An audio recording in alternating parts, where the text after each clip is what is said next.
Welcome to Today TV Telugu. All India Trade Union Congress AITUC 18వ రాష్ట్ర మహాసభలను పురస్కరించుకొని రాష్ట్ర వ్యాప్తంగా జరుగు బైక్ ర్యాలీలో భాగంగా సూళ్లూరుపేట కార్యాలయం నుండి పట్టణ పురవీధులలో బైక్ ర్యాలీ నిర్వహించడం జరిగింది.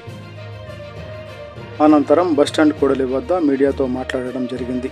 ఈ సందర్భంగా ఏఐటియుసి నియోజకవర్గ అధ్యక్షులు కొల్లపాటి శ్రీనివాసులు మాట్లాడుతూ కేంద్ర రాష్ట్ర ప్రభుత్వాలు అనుసరిస్తున్న కార్మిక వ్యతిరేక విధానాలకు నిరసిస్తూ యావత్ కార్మిక లోకం ఉద్యమ బాట పట్టిందని, ఈ నేపథ్యంలోనే 4 లేబర్ కోడ్లను రద్దు చేయాలని, 8 గంటల పని విధానాన్ని కొనసాగించాలని, కనీస వేతనం 26,000 రూపాయలు అందించాలని, మహిళలకు పని ప్రదేశాల్లో కనీస ప్రత్యేక సౌకర్యాలు కల్పించాలని, సమాన పనికి సమాన వేతనం ఇవ్వాలని తదితర డిమాండ్లతో సుదీర్ఘకాలం పోరాడుతున్న ఏఐటియుసి 18వ ఆంధ్రప్రదేశ్ రాష్ట్ర మహాసభలు ఈ నెల 26 నుండి 28వ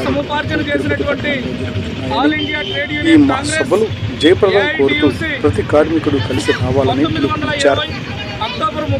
అలాగే ఈ నెల 26న తిరుపతి ఇందిరా మైదానంలో జరుగు భారీ ప్రదర్శన బహిరంగ సభ వేల మంది కార్మిక లోకం తరలి రావాలని కోరారు. ఈ మహాసభల్లో కార్మిక సమస్యలపై చర్చించి భవిష్యత్ కార్యాచరణను ఏఐటియుసి ప్రకటించడం జరుగుతుందని తెలియజేశారు.